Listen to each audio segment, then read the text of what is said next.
audience so that we can come. Just before we completely start, I just want to say, by the way, what I'm about to say to you is just what we do. Yeah. It's not you've got to do it this way or anything like that. This is just what works for us in this type of promotion. It can be adapted to others, Jane.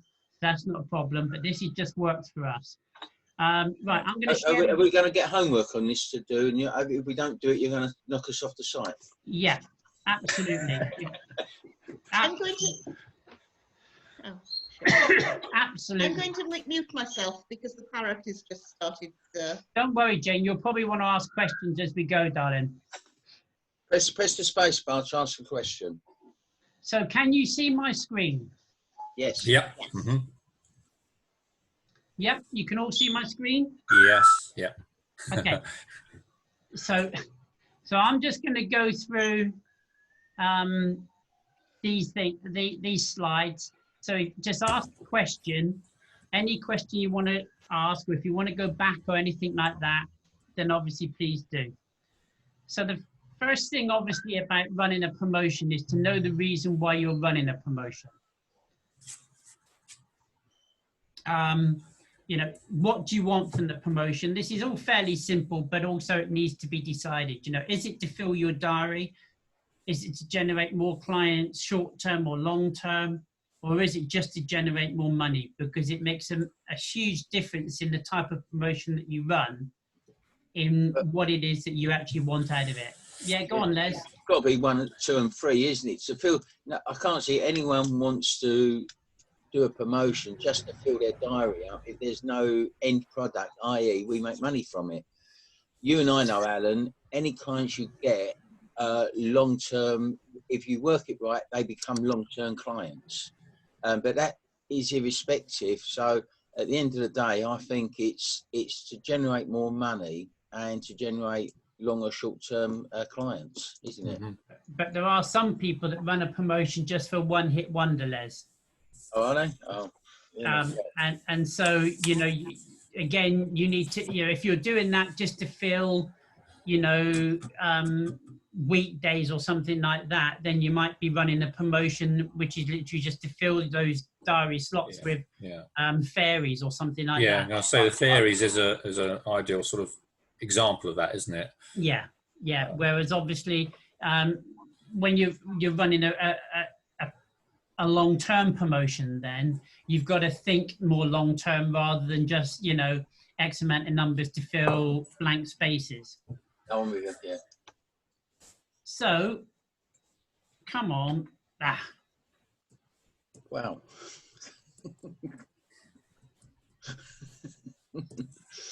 Yeah, I think I needed to agree to do this thing. This is the steps that we do within our business in setting up a promotion, whatever promotion it happens to be. Obviously, a lot of it is automated as we start going down through the steps in a minute, but they've all got to be set up into various different areas. So obviously, the first one is write down the promotion. What is it that you want from it? And how many sessions, how much do you need to spend to get the sessions that you want from it? So that is coming back from a little bit of what we said last night, in the fact of, you know, how much do you want to spend on advertising to get 10 sessions in? What do you in your business plan have got set out as, well, if I need 10 sessions, that's going to cost me £100 to get, £10 per client, for instance. And then from those 10 clients, I would normally get £100 sale, so I would turn over £1,000. So for £100 sale cost, I'm getting £1,000 in, just on rough figures.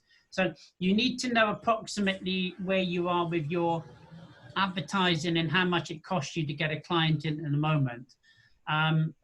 I'll come up with some numbers in a minute on this one, which is quite astounding, to be honest. But I think it's because of what it is as regards to a newborn promotion. So once you've decided on the promotion, you design an image advert in Photoshop relating to said promotion, of which I'll show you in a minute of what I've done. Some people have separate price lists for promotions. So as Steve said just a second ago, you might have a separate one completely for fairies, a different one for newborns.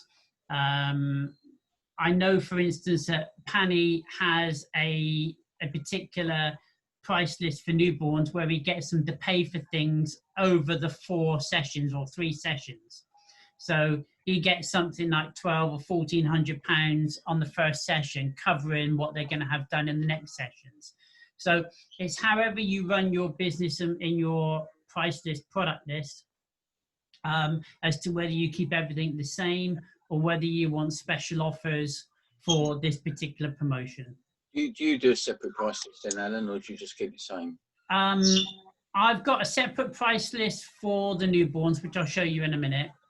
But 90% of people purchase off of the standard price list or the monthly special offers.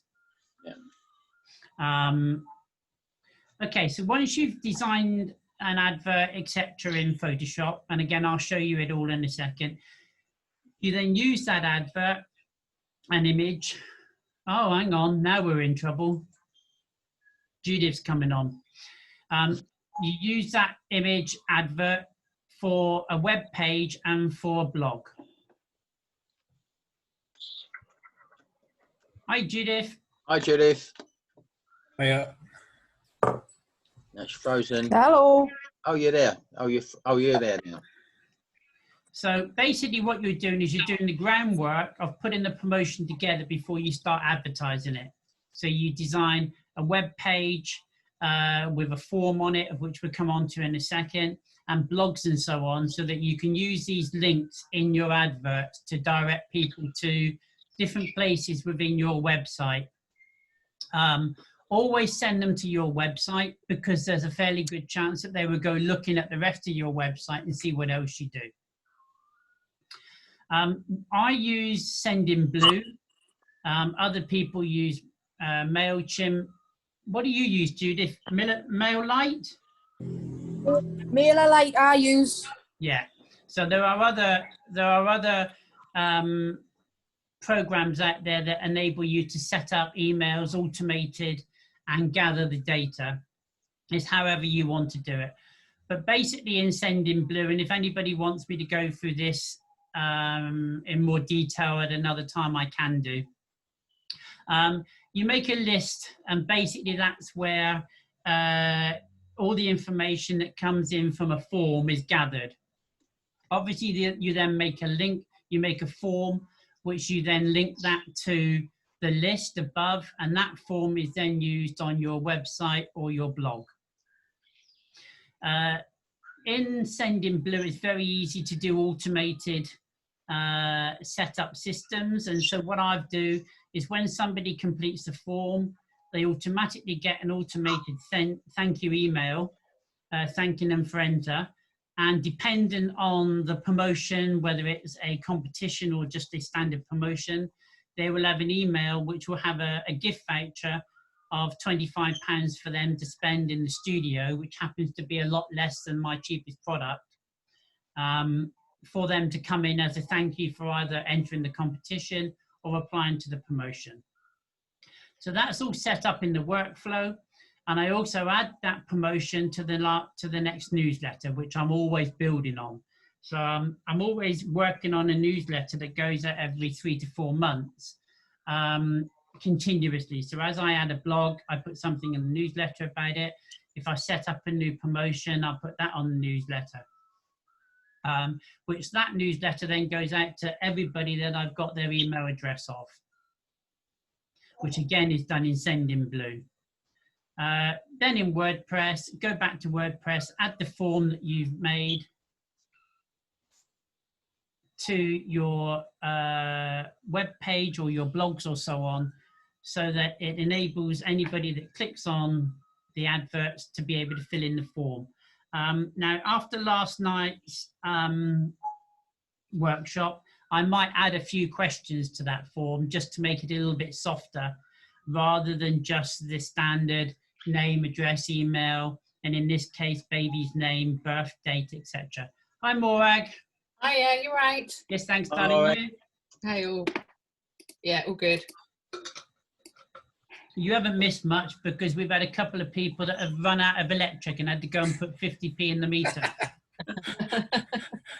I resorted now to pedaling the bike to keep it going. Hard times, you know, hard times. So you haven't missed a lot, to be honest, Morag. Okay, thank you. So basically all we're doing is going through what I do in our business, and it's not I keep saying this, but it's not a you have to do it. This is just what we do. And this is just the steps for planning a promotion. Lovely. I'm just going to do a screen grab of that because I've obviously missed a bit. Yeah, no, you do that, darling. That's fine. The only bit that you've missed is basically doing the groundwork on setting up a promotion, which you know about anyway, about designing websites, web pages, blog posts and things like that. And then where you generate it, all the lists from, I mean, in our business, we use Sendinblue. Other people use different things, but that's where we've got. Okay, great. So is Sendblue akin to MailChimp or whatever? Is that another? Yeah, great. Thank you. Yeah, I mean, they're all of a similar ilk, aren't they? And it's just whichever one you work with or want to work with and so on. Sorry, my pad of paper's next door. I'm just going to grab my paper. Yeah.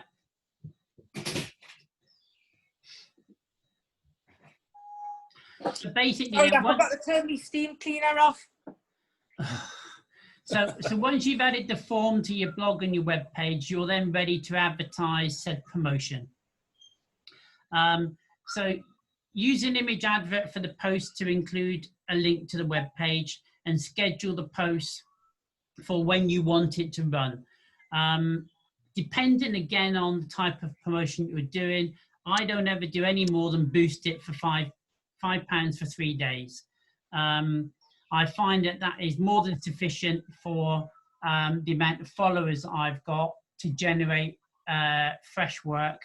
And also I do get a tremendous amount of, as we were discussing last night, word of mouth, either by social media or by the good old fashioned people talking.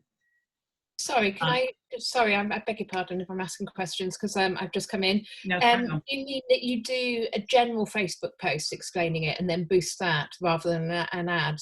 Right. This is running different types of promotions for different things, Morag. Yeah. If it's a competition, it's slightly different, which I'll get onto in a minute. If it's a standard promotion, then yes, I do. I just put an ordinary post up, boost it for three days at £5.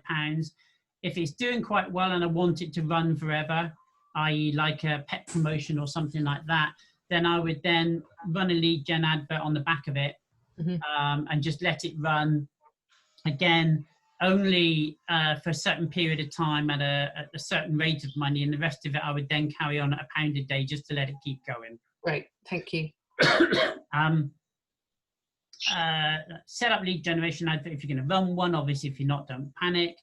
And I only ever do £5 a day for 5 days, and then I knock it back to £1, because I would much prefer it to have, I think, as we all discovered during lockdown, that once you've got Facebook to a level of generating the right type of client for you, then you don't need to spend a lot of money on it, unless you are after a massive amount of leads. Copy Facebook posts onto Instagram, but remember to add hashtags.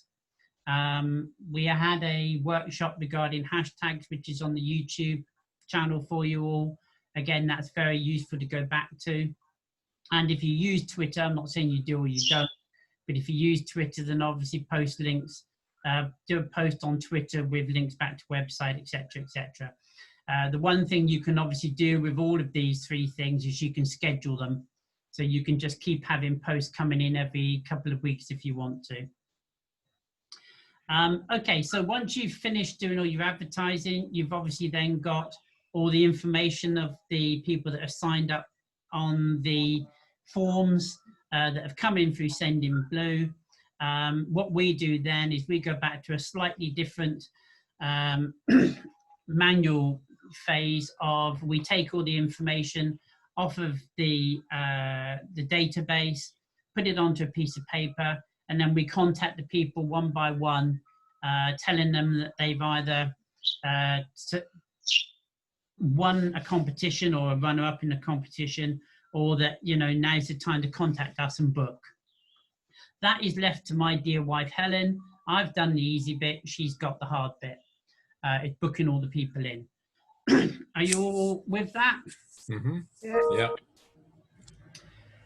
So if you don't do the general photography of the promotion that you're running, so I'll say you here, Jane, because you don't do newborns. Before you run a promotion, it's really good to ask for models to come in. It generates a lot of interest on your Facebook page. You will always get 2 or 3 minimum people that will come forward and offer horses, babies, whatever that type of thing is that you want to be photographed, to enable you to practice, get images that you can use for advertising, and start to work out. In my case, I always use models to work out a workflow of what I'm going to be shooting at said sessions for that promotion, timings, etc. So I always do a modeling call first, because it generates a lot of interest, and it also gets a lot of the people that are following the Facebook page to think about what's coming up in the future. Oh, Steve, you do horses, don't you? No, not. Oh, who does the horses on our group? Peter Deuce. Oh, Peter. Yeah. Yeah, I just thought, and he could have a newborn horses shoot, couldn't he? Oh, great. Yeah, that's like being at the birth. Them in a bucket with the hands like that. Yeah. Yeah, okay, moving on. Hey. I don't mind doing the maternity, and I don't mind doing the 10 to 14 days. Between maternity and 10 to 14 days, I'll leave that bit to the professionals, I think. Just as a side, my youngest baby, newborn, was 4 hours old. Oh, yeah. They literally amazing. had the baby come straight to me. Wow. Were you the dad? No. Dan doesn't know. So again, all I'm going through here are things that we all know, but it's just written down as much as anything else, just to refresh. I think the first one we've just basically talked about. If you don't do newborn babies, and certainly babies under 14 to 10 days old, you do need some models in to understand the difference of working with those babies compared to babies that are a month old and older. There is a total difference in dealing with the baby itself and the parents when they are, the baby is under 14 days old. So you need to be able to understand how you need to work within the studio for that particular type of session. Obviously, if this is in general families or outdoor horses or whatever, it's totally different. But you do need to do testing first. Regarding the newborn, the one picture that everybody loves is this. Now, I don't like doing the dead arm, head up straight, that type of picture, but I do like doing this because it's much more subtle. I didn't used to do this before I started doing the actual 10 to 14 days, so I needed to learn how to do it. So that's the biggest reason why I got the models in. But also I've got this picture in 2 or 3 places, or similar pictures to it, in 2 or 3 places in the studio when they come in. And that's the picture that I always point to when I'm talking about a newborn photograph. And then I've always got that set up in the studio when the parents come in. You got maybe say 4. How many standard pictures do you do for a newborn shoot? Is it like 4 different sets, or? I'm going to come up with that in a minute. It's probably close to 10 or 12 different sets now, which I can fly through if the baby is asleep in probably 25 minutes, 30 minutes total. So although we allow time, you don't necessarily need it. But what I have found is that by showing that picture and having it on the wall and leading them through to the studio, and then having that particular setup ready for them with a hot water bottle in the place of where the baby's going to go, all the parents come in and they suddenly relax big time because they can see that you are going to look after their baby, but they already know the type of picture that you're taking. The other thing that I always do is when I've set up the first picture and I've got it as per so, they are looking at it, as we all know, with the width of the studio, the walls, the rubbish and everything else in it. And when you go and take the picture, I always show them one of the first 2 or 3 on the back of the camera, and that always gets the emotion going, gets them into the whole swing of the session. And quite often the mother is crying. I don't like to make women cry, but on that occasion, it's a really nice way of working, and it gets you into the session. So that's what I mean by starting off with a tearjerker, really. So this is the advert that we've run very successfully for 3 times now. And that is literally the advert image that we use. And I think the next slide shows the text that I use. So again, it's a different version of the other picture I just showed you.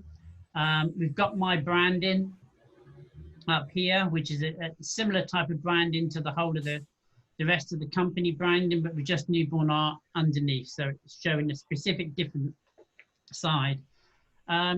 We run the competition because it's a great way of getting lots of people in. By running this competition 2, 3 or 4 times a year, it's completely and utterly up to you, and I'll come down to that in a second. It gets us all the newborns I want to come in to cover my studio for what I need as regards to a sessions booked, turnover from it, and not working anything like as hard. By running the competition X amount of times a year, we get other people coming in between that pay the full price. So a little bit like she was saying yesterday, you know, you don't always have things given for free. Fairly simple advert, image that we've taken, obviously, and just a little bit of text on the actual image itself. Nothing Is that good great. enough for Facebook, Alan? Sorry, yeah, that goes on Facebook. So they don't bomb you out for too much text or anything like that? That's the text that we add with it. Oh, but not because they bomb you out if you put the text on the picture, don't they? Yeah, no, that passes. We've never had a problem with that amount of text for that particular image for this competition. This is the text that we run underneath that advert image, should I say. And it literally is that simple.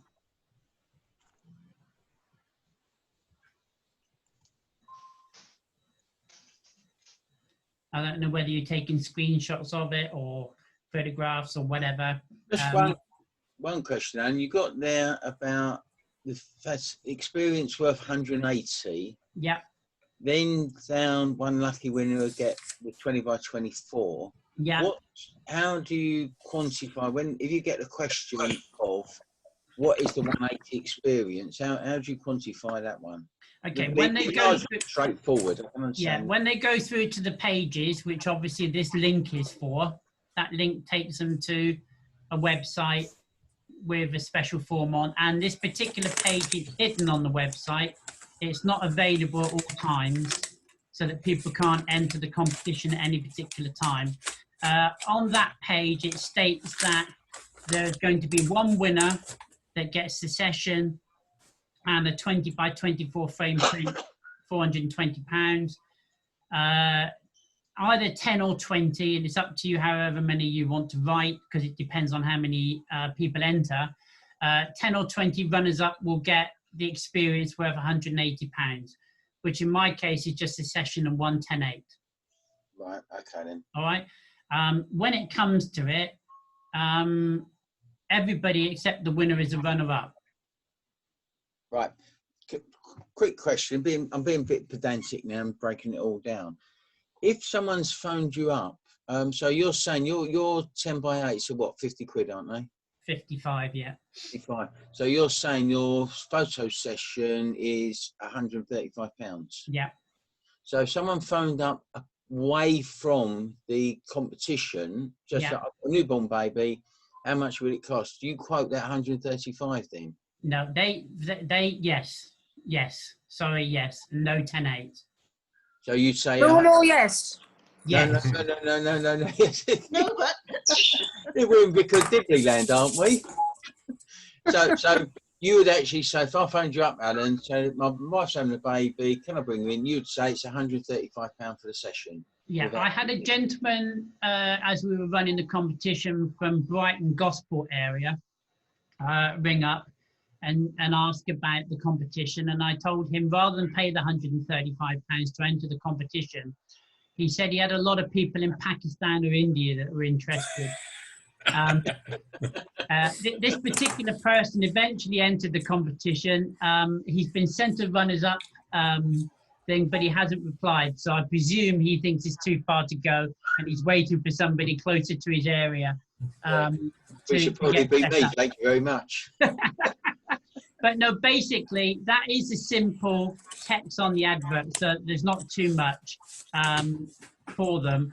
And obviously, what I want them to do is to click that and fill in the form. What I've found on the past, certainly the past one, is that I think I had 55 comments below of people that said they'd either done it or linked somebody in, and those people all filled in the form. Great advertising, isn't it? Yeah, and so also I'll get onto the cost in a minute, but I shared it to a couple of local groups, but mainly the shares were done by the people that follow and like our page. So it really got out there as regards to the public. At the end of, now we only run it for 7 or 10 days. We do not run it for any longer, so we keep it very short in the fact that people, must enter very, very quickly. Obviously, at the end of that time, I use a random number software on the internet. Just put in the number of entries, 1 to whatever, it comes up with a number. Whoever that number is, apart from the person in Gosport, it is going to be the winner.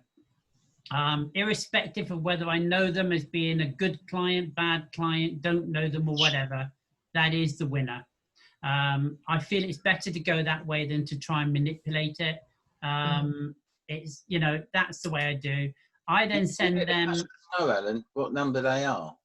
No, they don't know what number they are. Nobody knows what number they are. It's just the way that I do a 1 to whatever number on the people that come in on the database. And then if it's number 35, for instance, then I think it was number 17 last time. That person is the actual winner. I did something very similar, Alan. At Christmas, I ran a promotion for our place in Spain to win a couple of nights accommodation out there. And I used a piece of software. I'll find the link to it. It was a really good bit of software, and you can win in different ways, i.e. the most liked and comments or whatever, or just random and so on. And when it gives you the winners, you actually see the different winners for different reasons. And the person who won at the top, one of my questions was, would you like to stay longer? Do you like Spain? Would you like to stay longer? Yeah. And she said, not if I have to pay for it. And the next one down was the person who'd commented the most, and it said she was an NHS worker desperately looking for an escape, was well travelled and wanted to book for a week. So obviously she became the winner. So it's not, I did slightly select, but I did it from too. I'll give you a link to this because it was a fab and free to use. It was really good. Again, a nice picture with their profile in it that you can put online. Then. Yeah, I mean, that for me is quite often the people win are the people that you don't want to win, but they are also the people that shout the loudest that they've won. Yeah. And sometimes in previous competitions, I've found that if you make a winner the person you don't want it to be, you get a tremendous amount of advertising because that person really does shout that they've won your competition. But, it can work two ways, can't it, Maureen, to be perfectly honest. But obviously, the first thing to do is the fact that on the day that you say you're going to draw the winner and post the name of the winner is to do that and to inform them that they've won. So that's the first thing I do. And then after that, going back to the database, it's on Sendinblue. I take out the winner's name, put that into a separate folder because they will be sent a separate email, of which I'll show you the email in a minute. but then I send an email to all the runners up after looking for duplicates. Okay, that I will say on a newborn competition or other competitions, you must look carefully for duplicates. You'll get similar names or a similar email address, and I always only leave one because it won't look good if you're saying you've got 20 runners up out of 100 entries and the same person happens to win twice, which is what obviously happens. One thing that did happen in the previous one, which was really, really nice of the person, was her and her partner both entered under different names, different email addresses. And so I couldn't know. And she kindly said, we only need one. Would you please put another one back in the pot for somebody else can win this? Which I thought was really, really sweet. So, it works how you want it to work. You can always put on there, only one voucher per family or something to be used, in case people give you that. Like my husband do. It's how tough you want it to be, isn't it? At the end of the day. So that's what we just basically talked about. This is the email that we send. Right, you can screenshot it. Yeah, carry on. Thank you. Yeah, so this is the email that we send to the runners up. Now the email to the winner is just changed just slightly to obviously make sure that it's notified that they are the winner and they get the 20 by 24 rather than a 10 by 8, etc. Sorry, Alan, I just read it.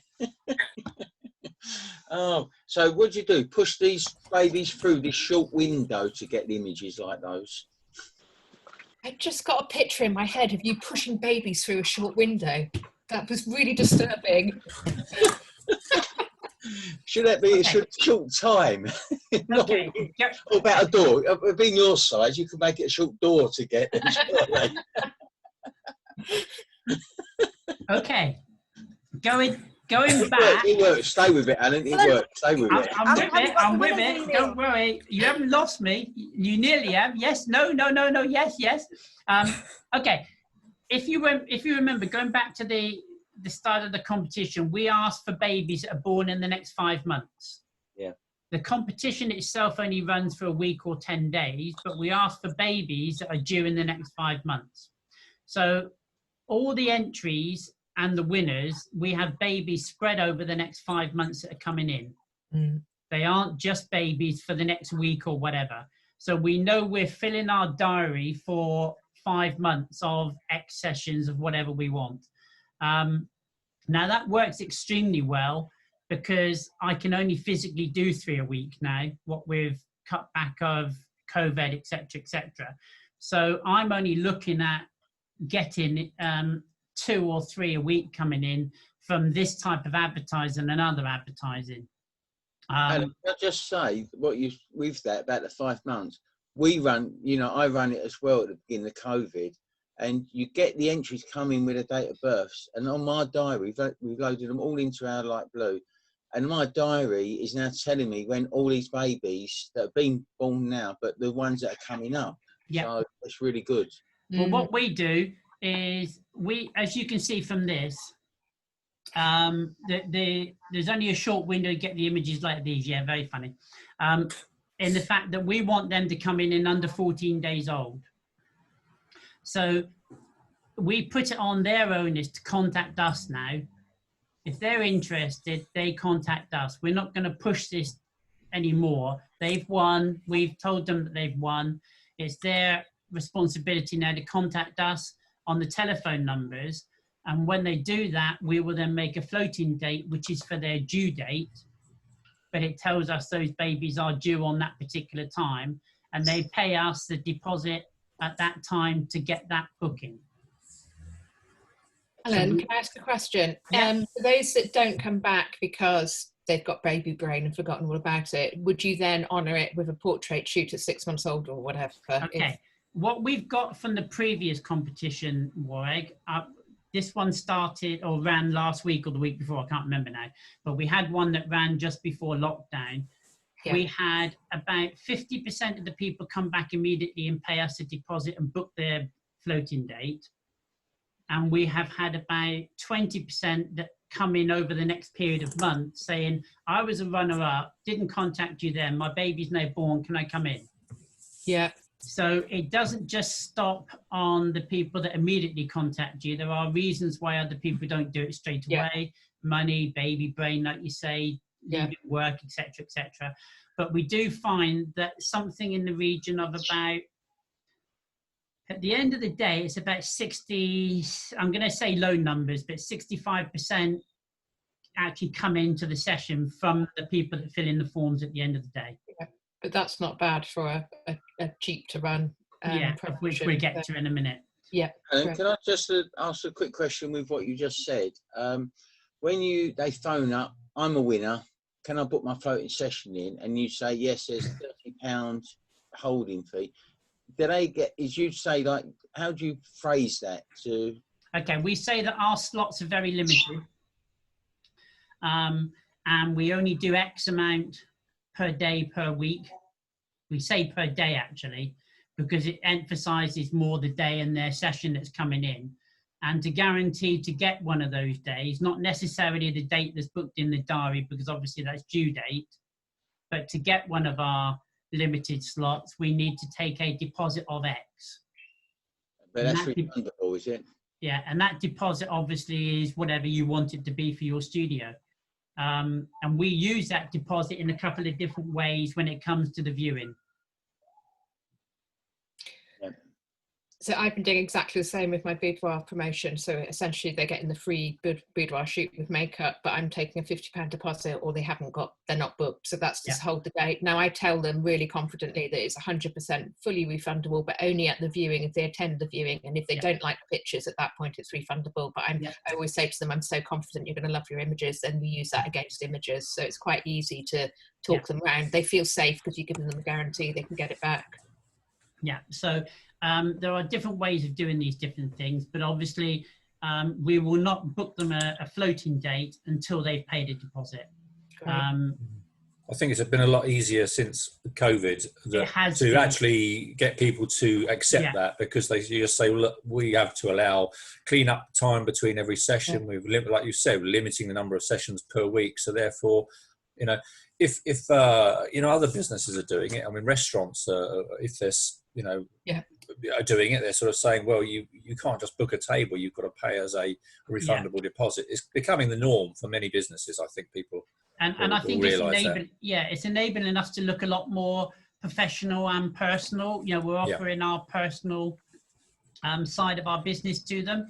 I mean, certainly with COVID now, you know, I've gone from 67 studio sessions a day and 67 viewings a day. So anything up to 14 different customers in and out of the studio in one day, down to just 3. Yeah.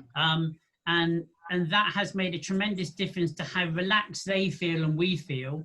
Not that we ever used to push them through, but because we never used to do the viewing straight afterwards, there was always the coming in on another day and them just having the session done, a little bit of chit chat and then them leaving type of thing. Whereas now they're all offered coffee, cold drinks, cake, biscuits, etc., while I work on the images for them then to view them. So it's a lot. Same day viewings for everything, Alan? No. Yeah, everything. Okay. I mean, I never used to agree with it. I know a lot of people used to do it. I never used to agree with it. But because of COVID, we found that it was the only way that we could legitimately do it with the cleaning process. And our take-ins have shot up. I mean, they've had to because of the reduced number of people coming in. But it has made a real big difference to... what sort of percentage do you think it's raised your average? 75, 80%. 75 raise? Yeah. Wow. Okay. Yeah, I've done a couple, my first couple, and that's similar. It's incredible. Judith always done it, and she kept telling us to do it, but we kept saying no. Yeah, no. It's quite stressful, though, isn't it? I have done it in the past, and it is quite stressful. You know, when you're loading things into Lightroom, and it's not bloody doing anything. And you've got the beach ball of doom. Yeah, I mean, the other difference is with my health, I can't do many. So because of that, the whole taking the session, giving them time to deal with baby, children, whatever, while I work on the images, and then them looking at them is much more relaxed for me. So I'm not under any stress. Once my work's done, I've got a period of time where I can relax before I know I've got to start cleaning down for the next one to come in. Whereas normally it would be straight onto another one, onto another one, another one. But that has enabled us to be able to alter our price list tremendously, offer different types of things, which means that the average sale is a lot higher than it ever used to be, but it needs to be because we're only working 3 days a week. But in actual fact, we're taking more on doing less than 50% than we were before lockdown. Well done. We are taking so much more through the studio now of working less, and I'm thinking, and now I'm coming up to retirement. Why couldn't it have been like this in the last 20 odd years? We should have had COVID 20 years ago. It has made a lot of reassessment, hasn't it? It's quite extraordinary. It has. So when these people ring up, Helen deals with them. I don't deal with them at all until they come in for the session. So she explains everything about the newborn session, what they're going to get during the session, explain about the viewings afterwards, etc. Explain to them what their floating date is, and the fact that if the baby comes early, they need to contact us to book in a proper appointment, or if baby hasn't come, we will contact them on the floating date to find out if the baby has arrived, is due yet, or not quite due yet, but just keep in contact with them. We then obviously then send them that confirmation through we use Studio Cloud, everybody else uses something different. Set up obviously a confirmation, that goes through, and any marketing material that we feel we want to send to them, we send by post. Just to make them all feel better. And that comes in the form of a booklet, which I'll show you in a second, and other marketing things. Alan, can I just quickly go back to, very briefly, to your viewings straight away? Yeah. Have you as yet had any major problems with mum bringing baby in, but dad's not there for that? And if you're doing a viewing that's straight away, I can't make a decision because my other half, my husband, isn't here. Has that been an issue? No, because we've explained that both parents, you must remember that we do these on this particular promotion before dad goes back to work. Right.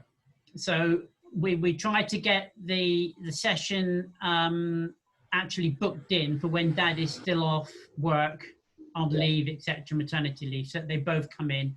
We explain that it's very important that they both come in because there's a certain amount of pictures to be done with both parents. And then obviously they are both there for the viewing.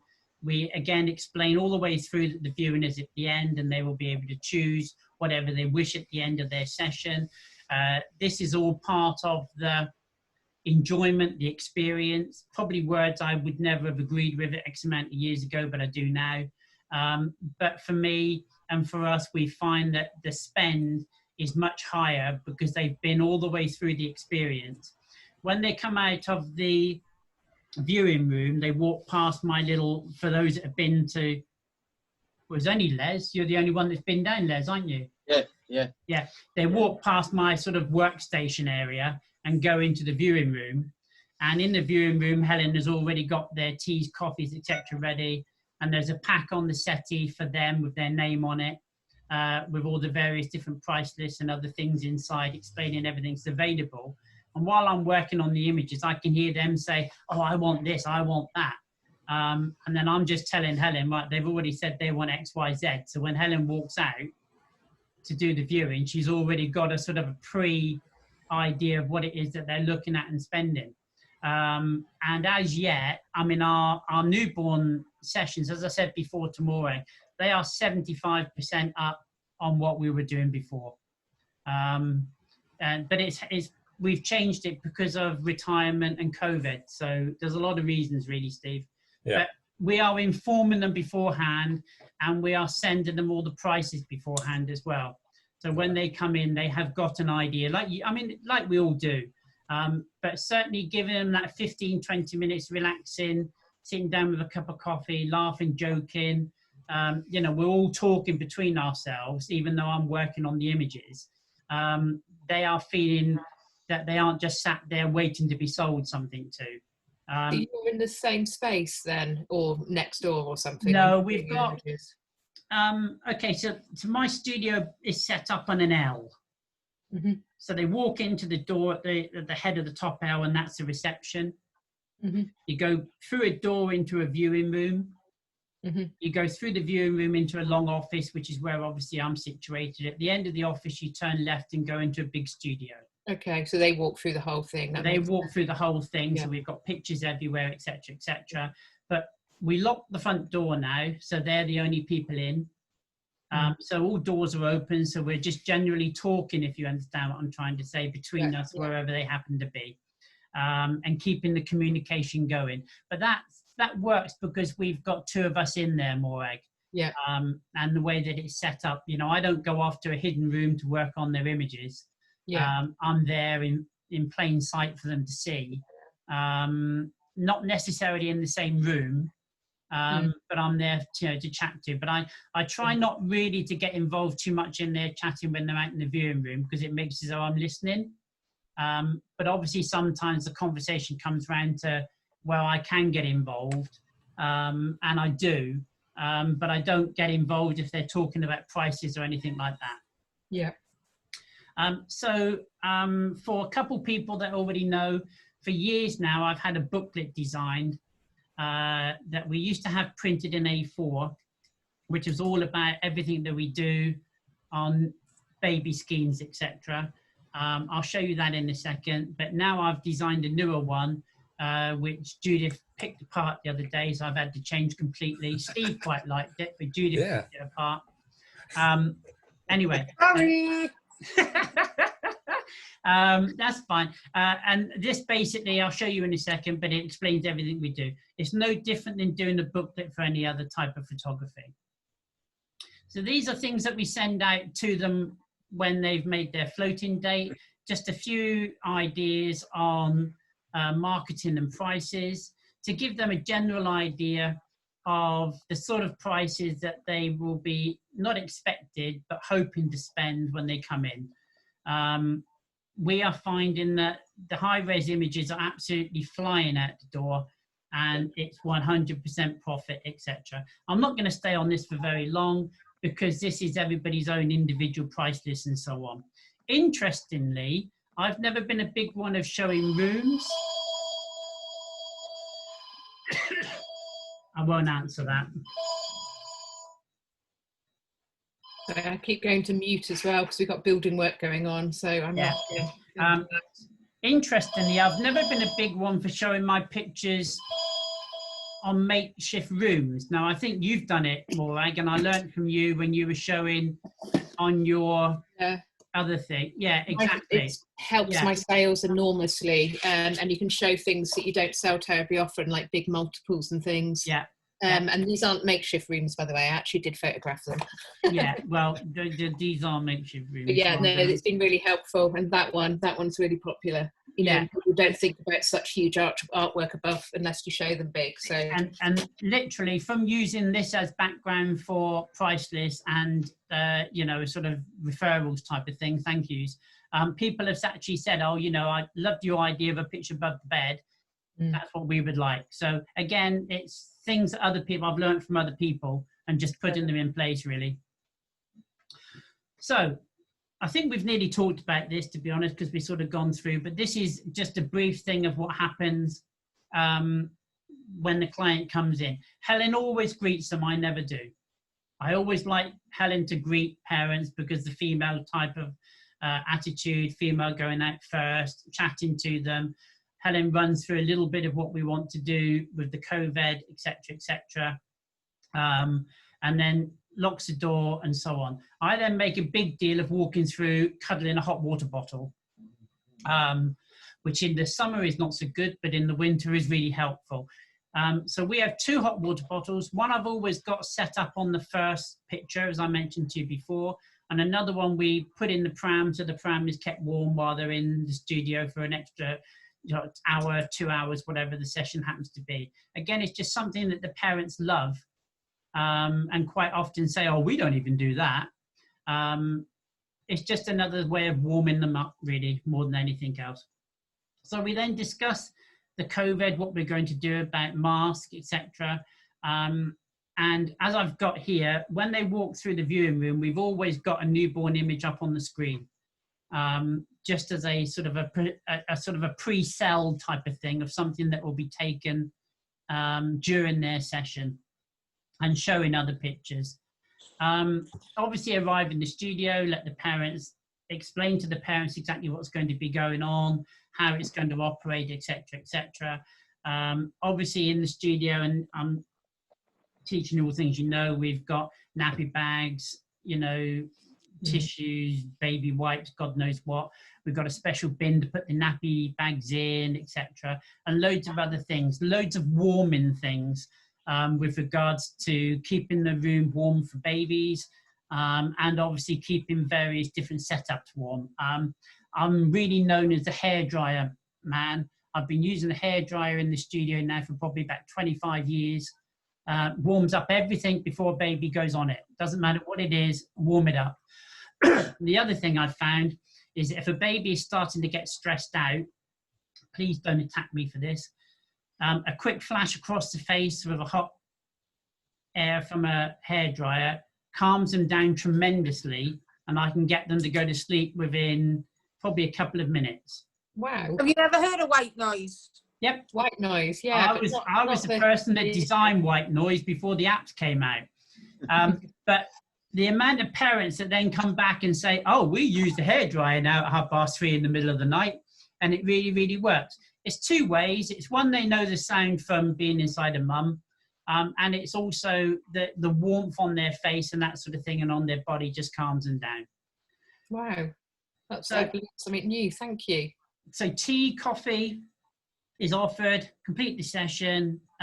We've talked about the fact that we're now showing the images straight away. And we found that the client itself, and especially as Steve mentioned earlier, because of dads, they much prefer that they come in and everything is done during that session. And obviously now the fact that most sales are digital images, they don't even come back until the next session. So because it's all done at that particular time, money's taken, images are sent to them, we use WeTransfer, which is absolutely fantastic. On it, I send a little form, which I was talking to you all about the other day. What do people write when they send in images? Just as a sort of a little mini contract that these people can take these images and have them printed anywhere else, but that we're not responsible if they lose them, damage them, or the prints aren't of the quality, etc., etc. And something that Les said, whenever people are buying images, I always say to them, go and have them printed anywhere you want to have them printed, up to a 10:8 size. 10:8 and above, come back and see me because you'll get the proper images printed and proper quality. And they will be at a reduced rate because you've purchased the high-res image. And we've already started to get people coming back from 4 weeks ago that purchased images that want large pictures printed from them to go up on the wall. So we're getting a second bite of the cherry, really. Okay, the biggest thing that we do with regards to the deposit is we offer them, because they've come in for a newborn scheme, we offer them the chance to do a baby scheme. Now, as a lot of you know, we've done Emily's Diary for a lot of years now. We've stopped doing it. The baby portrait scheme is something that I came up with a few years ago now for RMG. I'm not going to stop doing it even though I'm not in RMG, because it's now our baby scheme. But what we do is we've got various different sessions that people can sign up for and have done over the first year, 18 months of their baby's lives. And they choose how many sessions they want, 2, 3, or 4. And this just basically means that we've got them for the more than just the one session. And what we say is, if you want to have the baby portrait scheme, or you want to go for the 4 sessions or the 3 sessions, we give them to you for the price of the deposit. So we keep the deposit, sign them up for 3 sessions. They've already done 1 in the newborn.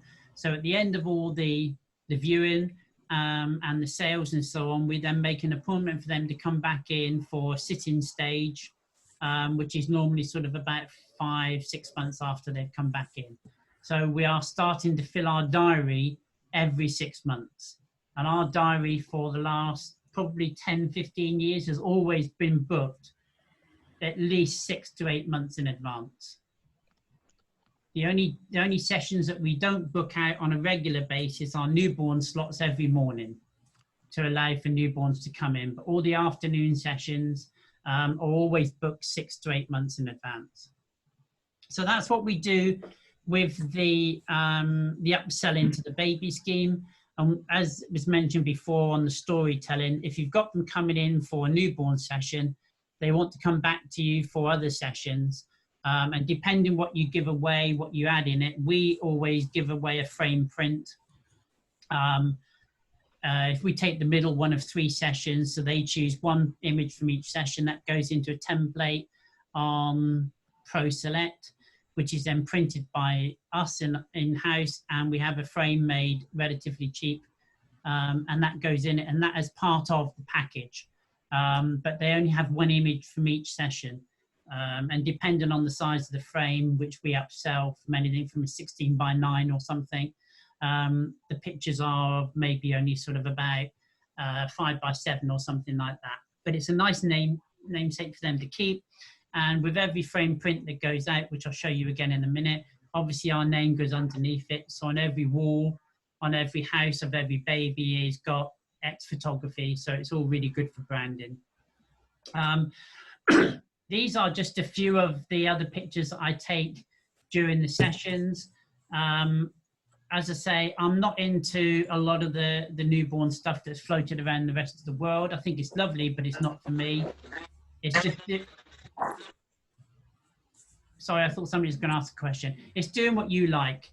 And that's the most important thing. Doing what you like, what works for you in a workflow and how you want it to be. I'm not going to tell anybody how to take pictures. This is just how it works for us. These are a couple of other things that we do. At the time of running the competition, I have different Facebook headers. So I change the headers on my Facebook page quite regularly in relation to whatever I happen to be.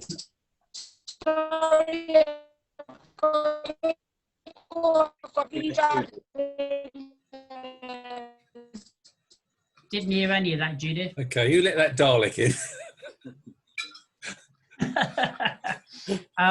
I do find that by changing my header on my Facebook quite regularly is good for keeping interest within the page as well. Obviously, if you've got a dedicated page, it's not quite as easy unless you keep changing the images. But I always run this one, for instance, when I'm running the competition, because it relates to the image that everybody sees on that's going out for the advertising. And then I quite often run this one a couple of times within the months when the competition isn't running, just to bring in extra new work, etc. That's that.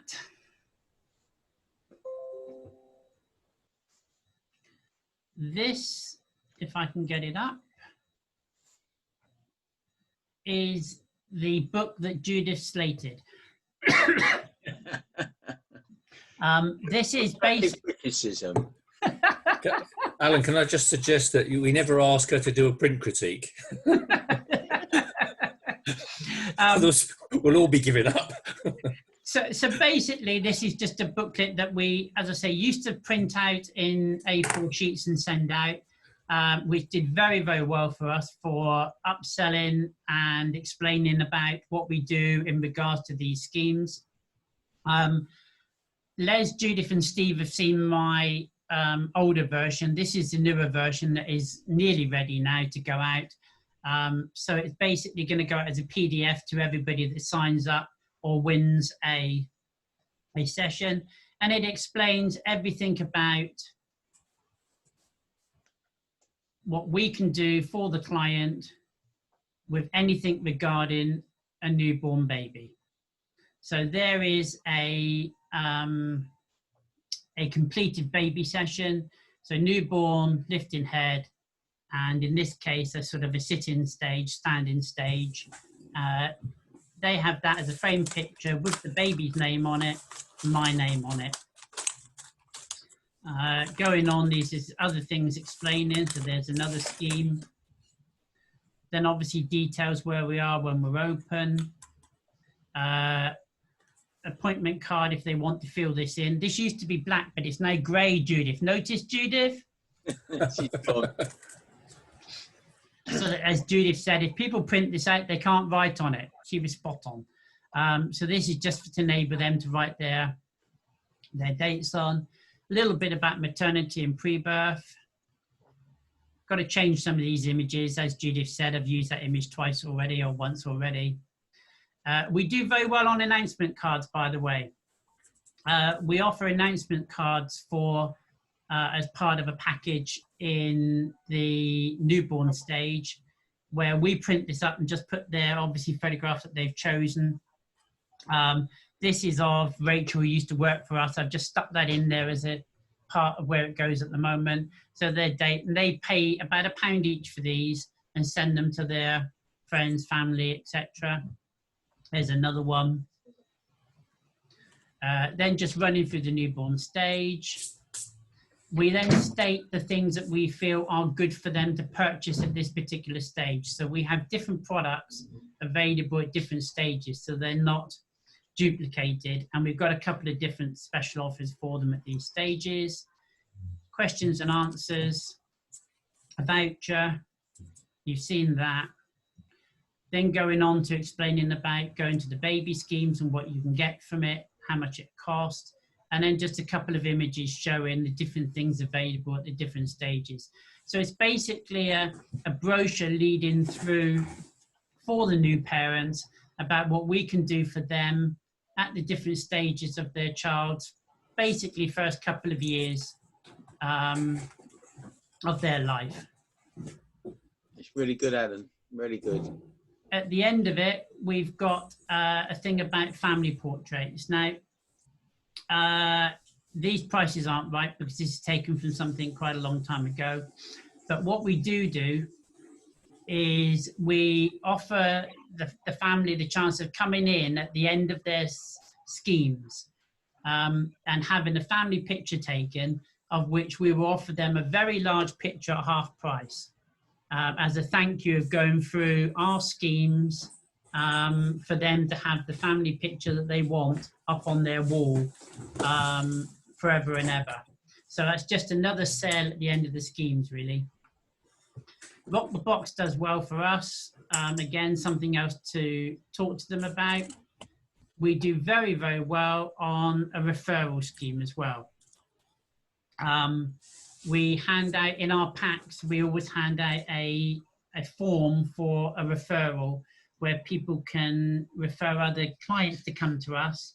When those clients have come to us and they've been through the viewing process, we will give that previous client a £20 gift voucher to spend with us and a point, 5 points, and we will give them a free meal for 2 at a local high-class hotel. So it's just another way of generating interest within our clients and obviously within for the clients at the same time. General price list, packages, etc., etc. Products that can be sold, all stuff that we all know, and then gift vouchers at the end. I'm just trying to think now. Okay, that's more about the baby portrait scheme, and that's basically it. So that's a book that we send to people that enables us to, I'm going to try and come back to see you all. Yay, there you are. There you go. How many have I lost? How many people have I lost during that? Just the boring ones. Just the boring ones, yeah. Just the boring ones. So to give you a few numbers so that you understand where we are, for the last one that we did just coming out of lockdown and we ran last week, I spent £40 and got 59 entries, one from Gosport, of which, do you live in Gosport, Steve? No. I did wonder about that when you mentioned it earlier, near Brighton. All right. The 59 entries and one from Brighton, that says everything. And so far, we've had 37 people come back and pay their deposit for a floating booking date. It's really good.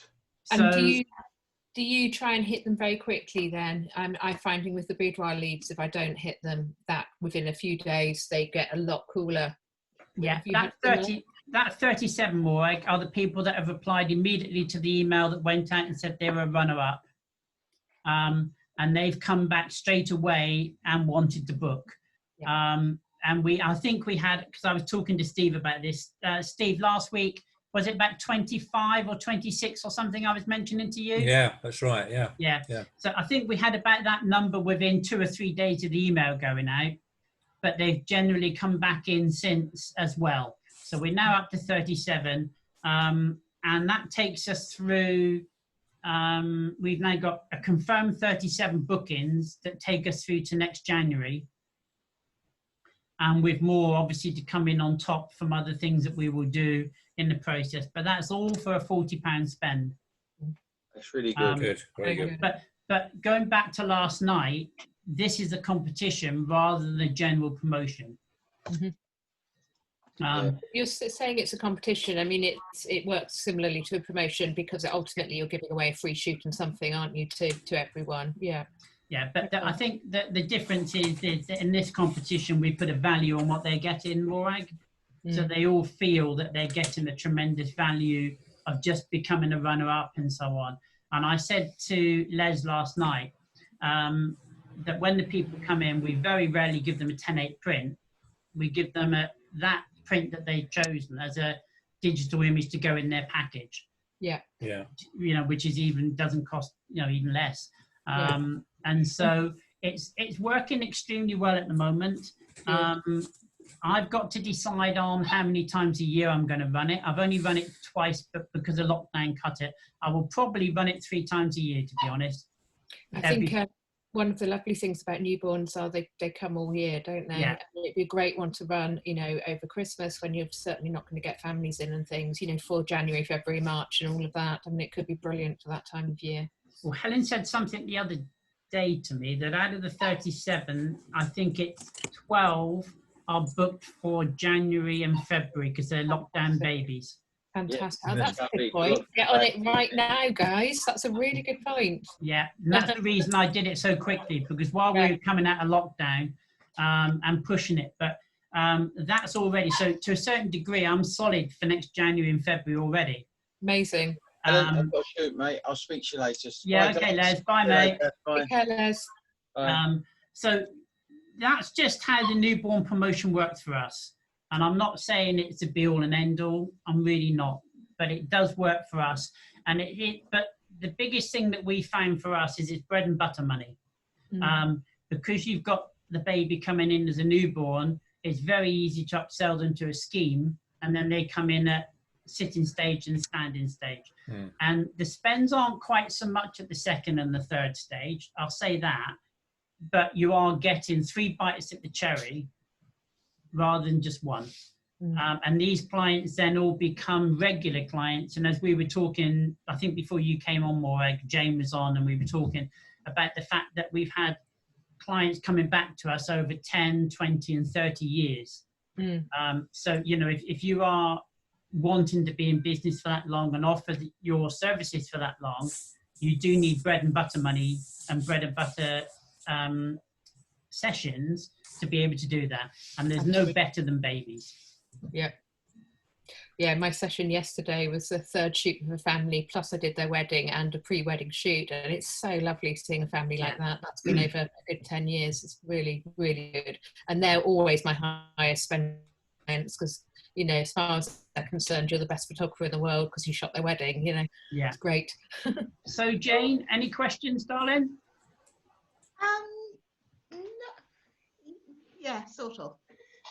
When you showed your prices for the babies, the 3, you had 29, 49 and 99 or wherever. Is that a booking price or is that a monthly? No, that's it for the complete session. So if they that's effectively one deposit for the 3 sets, the 2 or 3 sets. And that means that they then come in to you for 3 sessions, and that can be if you looked at it, they can choose. It can be a maternity, a newborn, a sit-in, or it can be a newborn, a sit-in, a stand-in. We took Cake Smash out of it because that became far too time-consuming to fit into the various different sessions. The first session of newborn is nowadays a 2-hour session, but that includes the viewing and the editing and everything else. That's You not edit just the that's video in not 2 hours. I'm Yeah. amazed. I yeah. have to spend 2 or 3 hours just shooting a newborn. That's amazing. With feeds and poos and wheeze and all of that happens. No, yeah, Wow. I get through a newborn session, and this is what I was on about, the workflow of working out the pictures that you want to take and getting them in the order so that the baby goes from one to another very quickly, but I'm pre-warming up the next things. My newborn shoots now with all the sessions, with all the different setups that I take.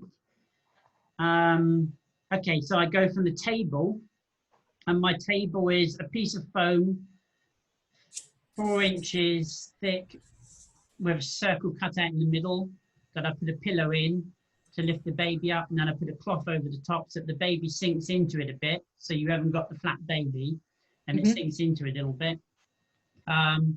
I do 1, 2, 3, 4, 5, probably 6 different setups on there of baby with nothing, different hats, different coloured little sort of throws over the top of it, from eye height. But one that I never would have taken, and Helen came up with this, and they buy it every time, is taking a picture of a baby from above. That is a big seller. Taking a newborn from above, lying over, slightly asleep or whatever. I do.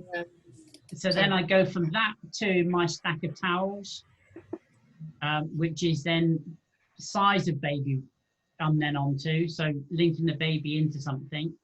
And I do a couple of different pictures on the towel, so baby on its own, and then I have a chalkboard that they write the name on, the birth weight and the date of birth, and that goes next to it. And I get them to always write it, because then they quite often write a little kiss or heart, but it's always mum's writing.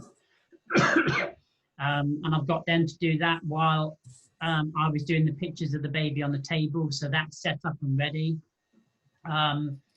Then I go from anything to do with the baby on the stack of towels to in a little sort of basket. And I do pictures of a different wrap in the basket. And I also then bring in a set of blocks of showing how old the baby is in days or weeks. So I've got days and weeks, and I've also got their name and so on a different one. From that, I then go to something that I shoot from overhead, whether that happens to be a square basket with flowers around it or something else. If it's that's for a girl. If it's a boy, I tend to go and put them in the bed. You saw a picture of the image of the small bed. Then I take that away and I put the baby in a very soft white, fluffy sort of material, and I bring the parents in and do some pictures around the baby with the parents. Take them out and do the parents individually as well. Then I take the parents and the baby out and I do a complete black setup. So if the baby's very small, I do the pretending holding the baby on the floor from above with the father. Or sometimes I just do the baby wrapped in black and on black and in a pillow. So again, all you see is its head. So I go from white backgrounds, cream backgrounds, material backgrounds, black backgrounds, so that they've got a complete choice of lots of different types of backgrounds when they come to view their images. But we always make sure that the images that go for a scheme have got a white background. Because when I come to shoot them in the second and the third stages, I will shooting the children against a white background. So they purchase all the other backgrounds and keep the white ones to a certain degree for the schemes. And I do all that in 20, 25 minutes easy. Great. I've got a flow of working from one to another. My hands are always warm or I'm wearing gloves. So I move the baby around very quickly into the different setups myself. Rather than hand the baby back to the mum or ask the mum to come in and get the baby, I say to them, it's okay if I move baby now, if I do this, if I do that. And they're all fine, no problem at all. But it means I can work a lot quicker by knowing that the baby's concentration level is there for that 10-15 minutes. Or if I've got it really asleep, by flooding the hairdryer on it, I move very quickly because it's obviously fairly, docile and so on. So one of the things I find, a lot of my babies turn up awake, so I normally do the parent pictures first because they've got the eyes, and then do a feed and then the ones afterwards. Do you not find that they often will turn up quite alert? We ask babies to come in non-fed. Yeah, me too. Yeah. And the first thing I do is ask them to get baby undressed and then feed. Yeah. When they're fed and burped and sick and pooed and God knows what, then I know that the baby is asleep. And when I put it in that cute picture that I said to you where the hot water bottle is, it goes and it lays down, it's nice and warm.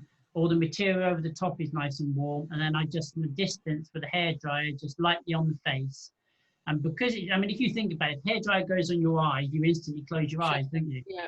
So the baby will close its eyes, and then I just generally get it nicely to sleep, pull the hairdryer away, and the baby is full asleep. And then for the first 5 minutes, all I'm doing is putting a different hat on or different material on. By the time I come to pick the baby up, to move baby to the different setup, it's absolutely sound asleep. And then I know I've got probably 10 minutes of doing my pictures of baby individually before I involve the parents. And when I involve the parents, it wakes up. And then we've got the baby then awake with eyes, as you were saying, Morag. So it's just working out a flow of what works for you. If yours works for you, don't alter it. Never alter it. Can I show you a quick picture? Have you got time? Yeah. Yeah. If it will let me share. Yeah. No. Is it? Yeah. I think so. No. Try now. Ooh. This was, I've got, because I'm doing this big boudoir promotion, I've got an idea going on where I'm going to be swapping images in and out. So this is an image I shot a few days ago, and everybody who's seen it has just gone gooey over it. In retrospect, I just wish I'd shot it at deeper depth of field because these ones are so soft, but in a way I'm thinking that I might just soften this side so that it's just the baby that's sharp. But what I'm trying to do in the studio, I know if I don't show really big, I don't sell really big. They always buy one size down, and you need to put them in really big to sell there. Yeah. So what I'm doing is I'm changing studio at the moment. So above my viewing screen, I've got a shelf, like one of those IKEA shelves on the wall. And instead of having something fixed there, I can prop things up. So I'm going to get a set of 3 boudoir in acrylic to go up. The baby, so this shot's going to go really big, but in a frame. And so that for every client that comes in, whatever genre it is, I've got the right images there. So I'm going to have a family shoot outdoors there and a wedding shot and so on. So I can just quickly whip them in and out. But again, this one I think is going to go kind of probably about 30 by 24 or a bit bigger, I'll see. Yeah. And quite minimal framing, so it's a really big image. But it's just trying exactly what you said about putting on the heartstrings. As soon as they walk in, I want them to go, oh, and be prepared to buy big. I want them to be, when you're shooting, I want them to be thinking about the end product. So but your hairdryer idea, by the way, I'm completely taken with. So I think that our images in our studio are all 36 by 24. Yeah, that's what I print. That's my printer is 24 inches. Steve, you got the same as mine. Yeah. So I just print 36 by 24, something like that. And they're the ones that, do you want this? And I should be doing. I don't say, do you want it? I should be doing that, and I should be doing this. And is this what you want? And that sort of thing. And so they're only looking, like you say. And then the screen that we show them on is the same size. We've got a 55-inch TV, so it's pretty similar size when we're showing Pro Select on it. So they are looking at those images. And then when they say, oh, right, you'll price this. Oh, yes, that's a 10 by 8. What's that? Well, as we all know, on Pro Select, you just press a button and the image goes to a 10.8. And they go, oh. Yeah, that's a 10.8. And you get enough frame. Yeah, this is a 10.8. And you hold it really in a particular way. Do Leslie's Del Boy sort of selling on it and making a 10.8 seem absolutely insignificant. And then they do buy big. But we have found that they bought the images. And as I mentioned earlier, I've then said, look, buy the images, take the images. You can do what you want with the images. when you want the big picture and you've decided which picture you want, come back and see me.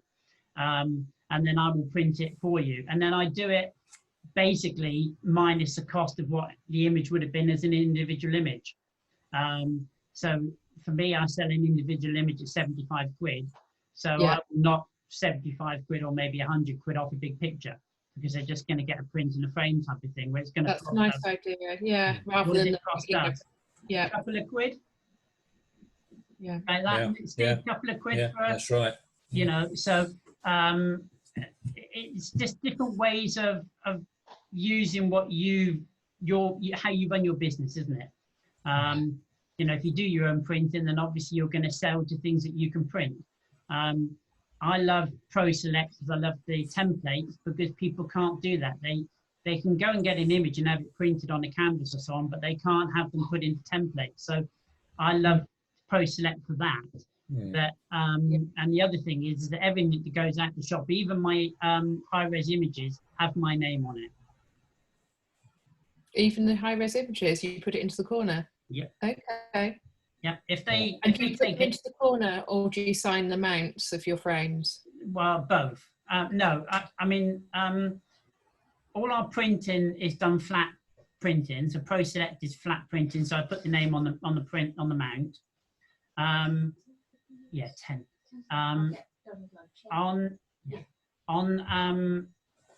On our high-res images, I just put the name in the bottom corner, and if they take it off in Photoshop or whatever, that's up to them. But it's on there. I know most of the time I've already seen my images on Facebook and they've left the name on there.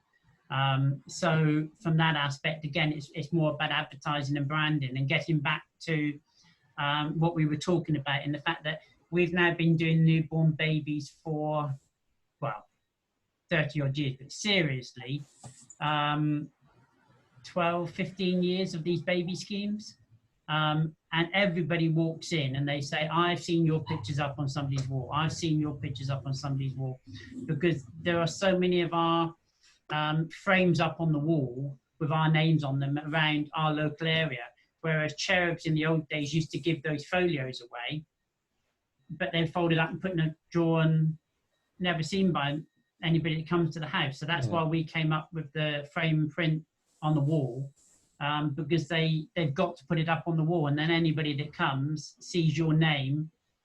And in our area now, well, lockdown's been really good for us.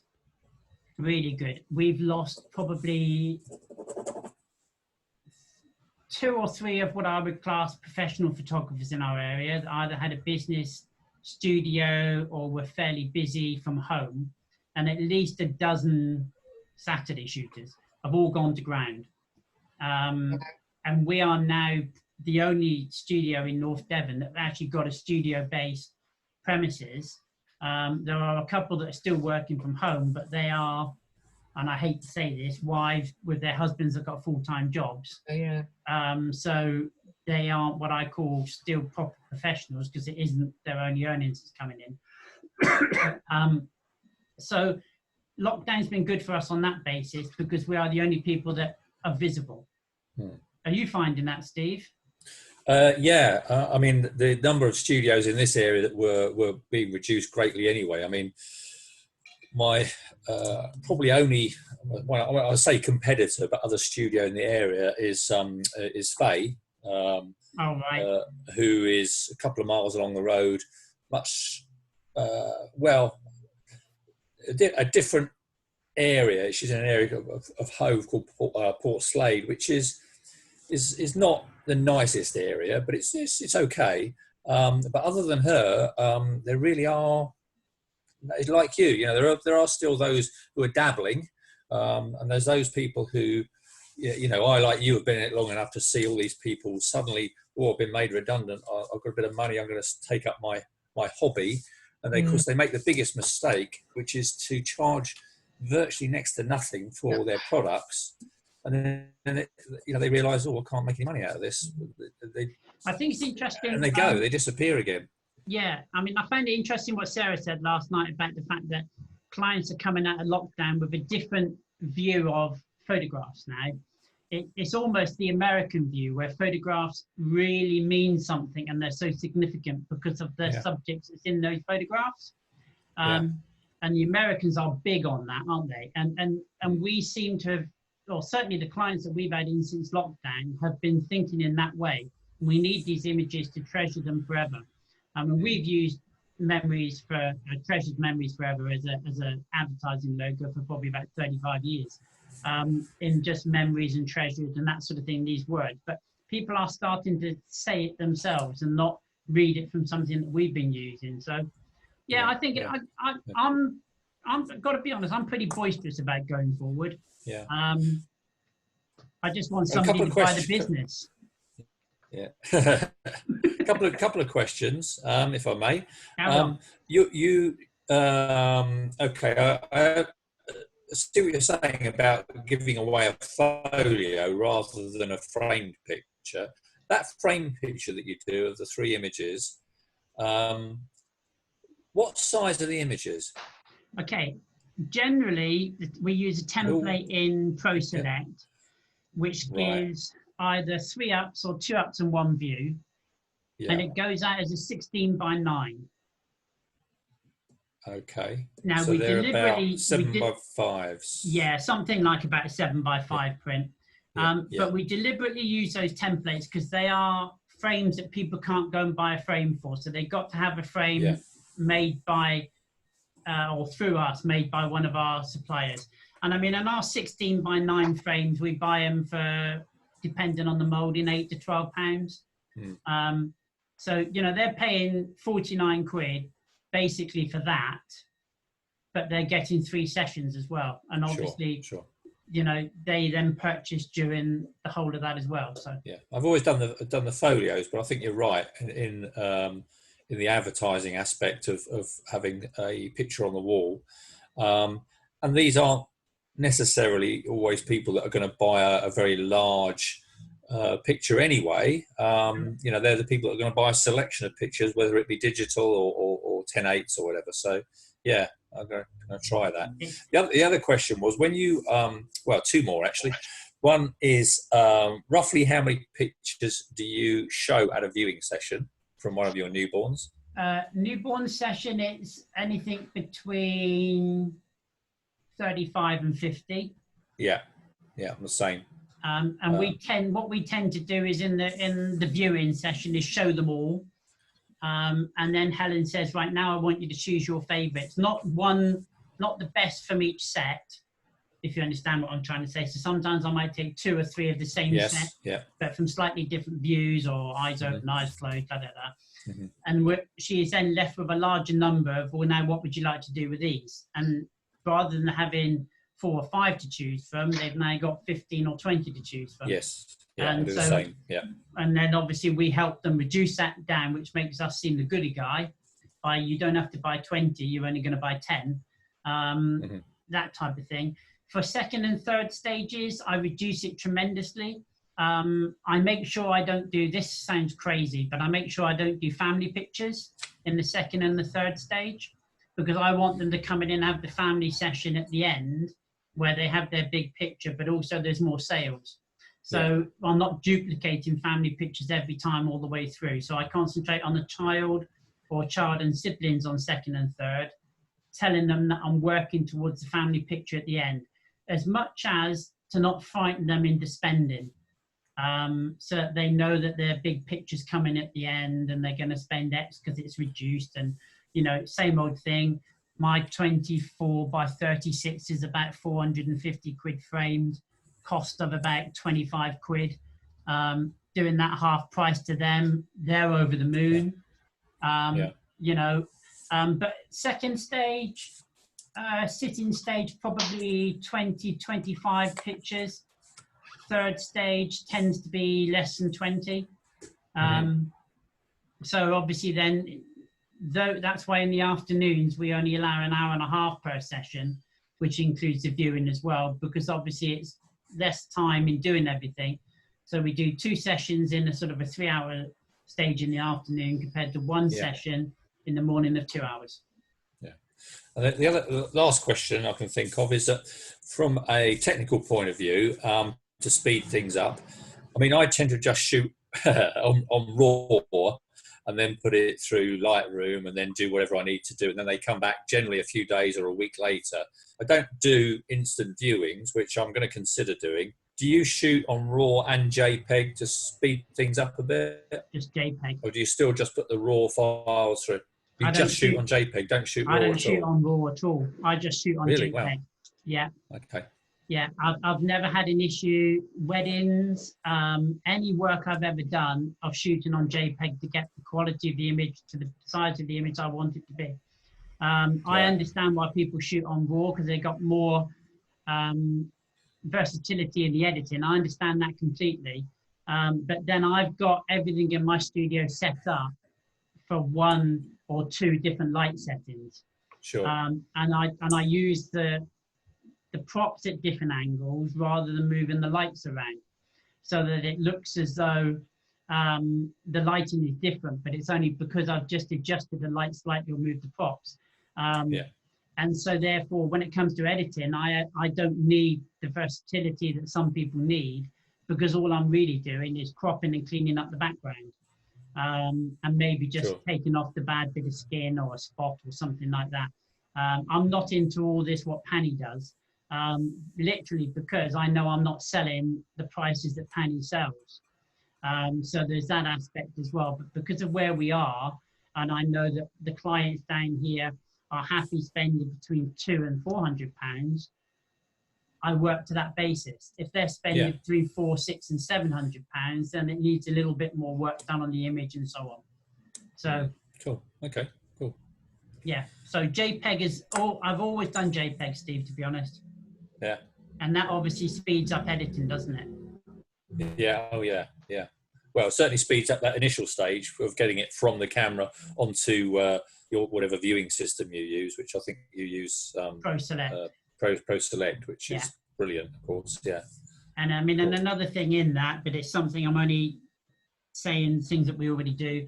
In the middle of the ProSelect, I've got slides that go in that tell them about the Baby Portrait Club, or would they like to enter an imaging competition, and like, you know, just a slide, national winners of this, national winners of that, just to sort of bump up the whole feeling that it's very, very special for them coming to you. And so therefore it's a privilege that they've come to you and that they should love their pictures and spend more. Psychology, really, I suppose, to a certain degree. Yeah. I was just going to say, Steve, if you know Faye, I shot her wedding. Oh, did you? Out in Spain, her and Rolls' wife. Yeah. I mean, our studios are only a couple of miles apart, but I've never as yet met she's her. She's a lot of fun, Faye. She's a really nice person. Great. So your competition. Yeah, well, yeah, except it's never seemed like that. I mean, her. I don't know. I've not been in her studio. I just know that she has very limited access to. You go in through a sort of a doorway, which is next to a ground floor shop, lock-up shop, and then she's got the floors above that. And I always think it must be tough for parents because they've got to take sort of park their buggies at the bottom and then go up the stairs. Parking around there is not easy unless you're prepared to sort of go and use Tesco's car park. So in some respects, she's up against it there, but she seems to do really well.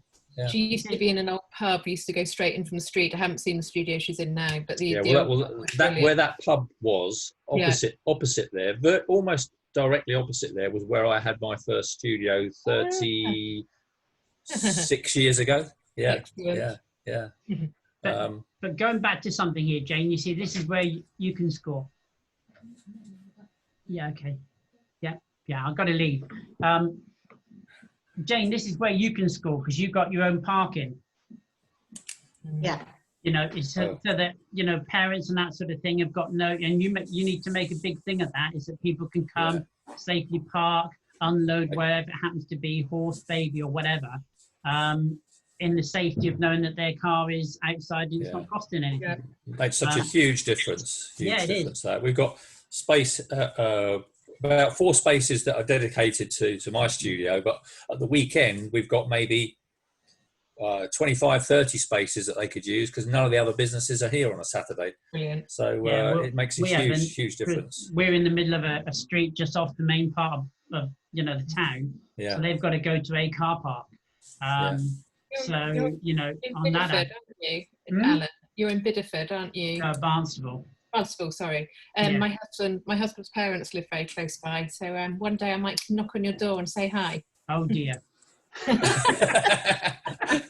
Okay, I won't. Yeah. You can come in anytime, Roy. I'm going to have to go because Helen's back and lunch is ready and that sort of thing. So. Right, good to see you all, and thank you so much, Alan. That was really enlightening and really interesting. Yeah, thank you. Great stuff, Alan. Thank you. To sit in with my baby stuff. I'm going to give that a go. So thank you so much for that. I wish I'd known about that when my two were babies. I'm off to buy some hot water bottles. Yeah. Have a good time. Any questions, just send them to me. If I can help in any way, I will. Great. Are you all Thanks, tonight? Are you all doing the thing at 7 o'clock tonight? I'm not bothered to sign up. Okay, great. Because literally I'm thinking of winding the whole business down. But I do think that it will be very good, certainly for you females. I think it'll be brilliant. Speak to you soon.